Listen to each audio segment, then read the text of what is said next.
dengan buka tutup portal misalnya. Apalagi dengan aplikasi ke depan bukan hanya sekedar tap cash tapi juga tapless gitu ya, dengan RFID, kenapa tidak gitu. Nah yang ketiga yaitu tadi pemanfaatan teknologi, tadi sudah disinggung oleh Pak Leo selaku Ketua Pansus, dan itu memang akan memastikan bahwa tidak ada lagi kebocoran. Kebocoran di sini bukan kebocoran di jukirnya, ada titik-titik parkir potensial yang dibiarkan gitu. Tukang parkirnya, contoh yang di Greenland. Ya, betul. Itu saya sudah sampaikan kemarin kami dipanggil ombudsman, sudah saya jelaskan itu. Ya. Itu jatuhnya kayak ayam sama telur. Jadi kata jukirnya supir yang parkir situ, datang supirnya jukir yang mengarahkan. Jadi itu kami sudah sosialisasi, sekali lagi saya sampaikan tadi, memang edukasi jukir yang agak berat di situ.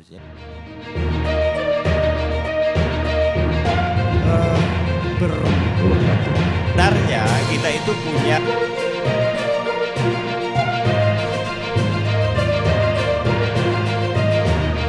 tanggapan bisa per KPU Kabupaten Kota. kalau dia pakai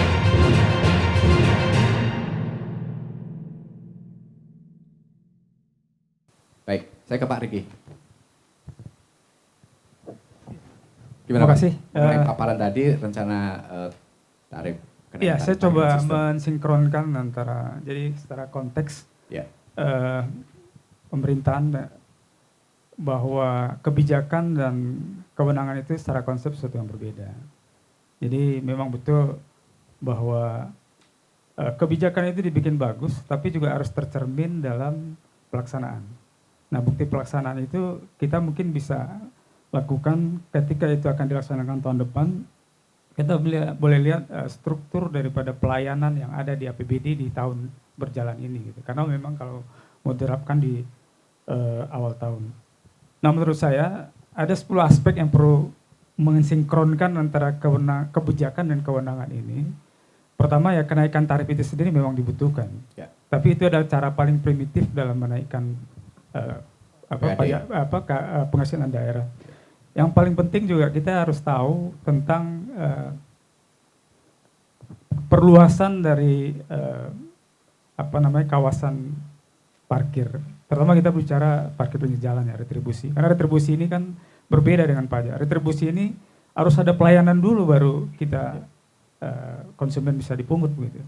Nah, kita ingin tahu ada berapa titik potensial di Batamedian dan secara Pareto berapa persen daripada titik potensial itu yang bisa menghasilkan PAD. Dan termasuk juga bagaimana mengkonversi titik potensi tadi bisa dilakukan laksana pajak misalnya, dengan buka tutup portal misalnya. Apalagi dengan aplikasi ke depan bukan hanya sekedar tap cash tapi juga tapless gitu ya, dengan RFID, kenapa tidak gitu.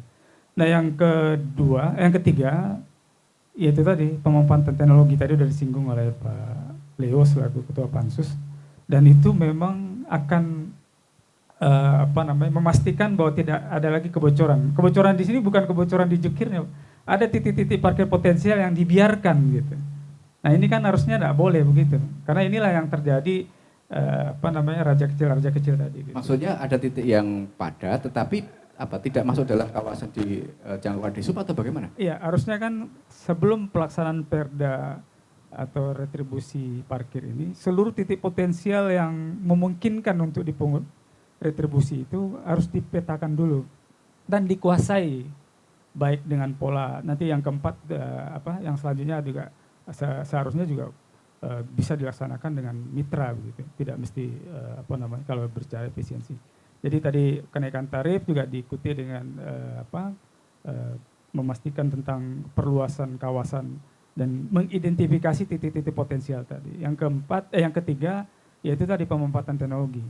Nah, mungkin juga untuk mengejar target di pajak daerah di kawasan khusus tadi, kita juga ingin tahu berapa titik yang sudah melaksanakan pola parkir khusus ini gitu.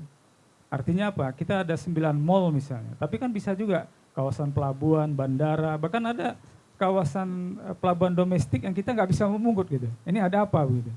Nah, kemudian juga beberapa tempat parkir yang tidak dipungut biaya, apakah kita juga bisa menarik potensinya? Karena gini, ada konsekuensi bahwa bagi Jadi gini, tarif ini kan bukan sesuatu yang gratis, itu kan jasa penitipan. Ya. Artinya apa? Ketika ada kehilangan atau kerusakan, itu tanggung jawabnya sesuai dengan Undang-Undang Pelayanan Konsumen, itu pengelola nanti akan bertanggung jawab.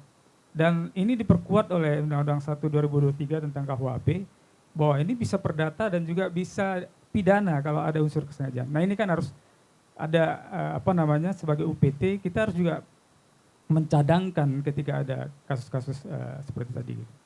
Dan yang kelima, edukasi. Edukasi di sini bukan kepada jukir saja, tapi juga kepada publik. Kita lihat dengan pelebaran jalan ini, itu kan harusnya kan menimbulkan kenyamanan bukan hanya kepada pengemudi, kemudian kepada pengelola atau pebisnis daripada parkir, tapi juga masyarakat secara umum. Orang parkir sembarangan, Pak. Artinya bahkan dibelokkan yang harusnya tidak boleh parkir di situ. Nah, di sini tadi Pak Alex juga bicara tentang penertiban. Yang ada tanda-tanda dilarang parkir, ada parkir juga nah, di situ. Seharusnya itulah kenaikan tarif ini itu juga harus dicadangkan dari sekarang ini. Itu harus tercermin di APBD 2023 ini sudah dibiayai gitu. Sehingga ketika kita menarik retribusi, masyarakat tidak protes gitu. Kalau kita belum lakukan pelayanan dulu, baru kita tarik retribusi, mereka juga akhirnya tidak percaya begitu. Artinya ya inilah yang PR kita ke depan. Jadi kemudian yang keenam, mesti ada juga pola pengawasan dan audit.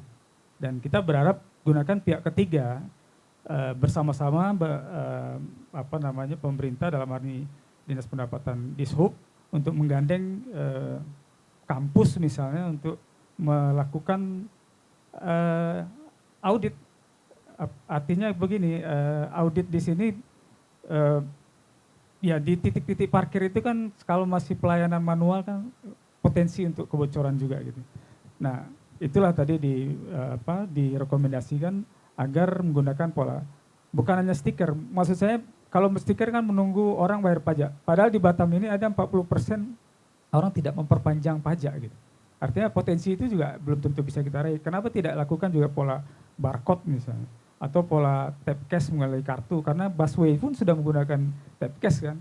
Dan kalau di kawasan mall itu dorong mereka untuk menggunakan taples gitu, RFID tadi. Jadi tidak ada antrian ketika masuk ke itu. Nah, kemudian yang ke-8 kita juga bisa memanfaatkan yang ke-7 kemitraan dengan swasta itu penting. Karena itu juga bagian daripada partisipasi publik juga transparansi. Karena kan walaupun secara mandatori itu tetap kewenangannya ada di Dishub. Nah, yang ke-8 promosi dan pariwisata dan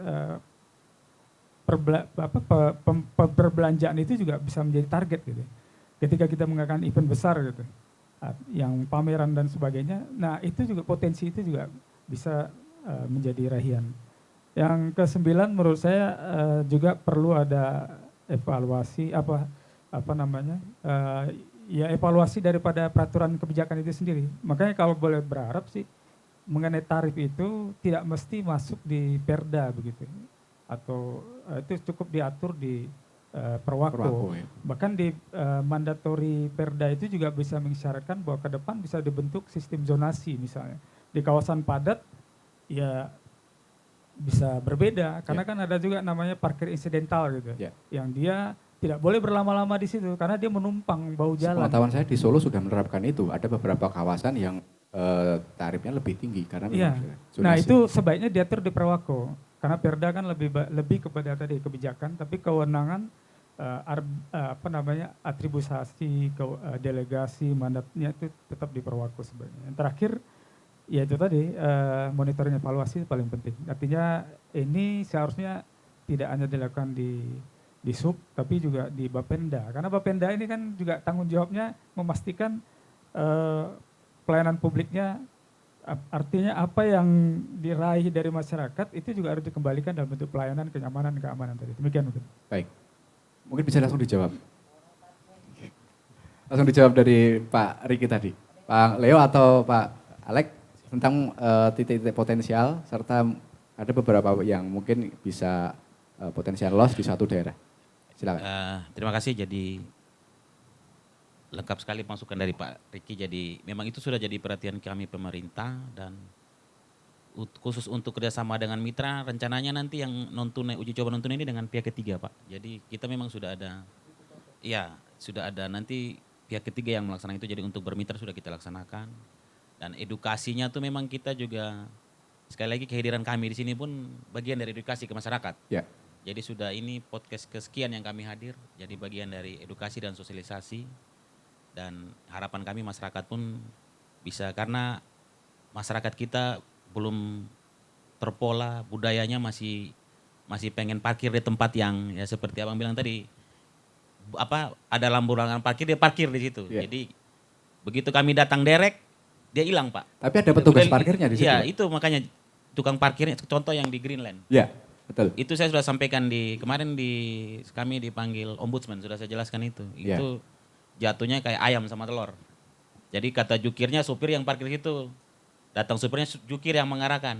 Jadi itu kami sudah sosialisasi, sekali lagi saya sampaikan tadi, memang edukasi jukir yang agak berat di situ. Jadi begitu ada petugas kami di situ, parkirnya rapi, tidak dirambu. Begitu kita taruh derek, tapi begitu kita balik kanan, dia muncul lagi Pak. Jadi itu yang sama-sama harus kita kerjasama, baik dari kita di sub, jukir, dan masyarakat supaya bisa tertib. Terus yang mengenai jukir, potensi-potensi itu sudah kita data Pak. Jadi tahun 2021 tuh kita ada konsultan untuk survei potensi, itu sudah kita data. Jadi memang sebelum, kalau kita flashback ke belakang sedikit, kita kronologis untuk menaikkan tarif ini sudah dari 2019. Cuman karena 2020 kita COVID, jadi pengaruh ke ekonomi masyarakat sangat pengaruh sekali, dan di 2021 seperti disampaikan Pak Leo tadi, kita baru kita bahas itu di Pansus, dan 2021 terkendala Undang-Undang HKPD tadi, sehingga di 2022 ini baru kita bentuk Pansus baru lagi untuk mengusulkan. Jadi kronologis ceritanya sudah panjang nih dari 2019. Mungkin itu. Sekarang masih tetap menggunakan tiket ya, parkir? Kalau sekarang masih, jadi itu yang saya sampaikan tadi, ke depan kita akan studi tiru seperti yang di Medan, non tunai pakai taples Pak. Jadi e-money apa saja bisa, GoPay, Dana, jadi semua bisa. Pakai mesin edisi, pakai kartu pun bisa. Jadi seperti yang saya sampaikan tadi, ini lagi kita proses lelang, mudah-mudahan di Desember ini bisa kita uji coba, dan seterusnya di 2024 bisa kita laksanakan. Ya. Baik. Tribuners, kita masih akan mendiskusikan dialog tentang kenaikan tarif parkir, tapi setelah break berikut ini.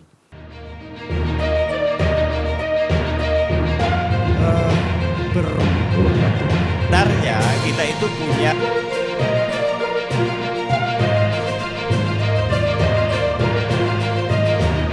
Tanggapan bisa KPU Kabupaten Kota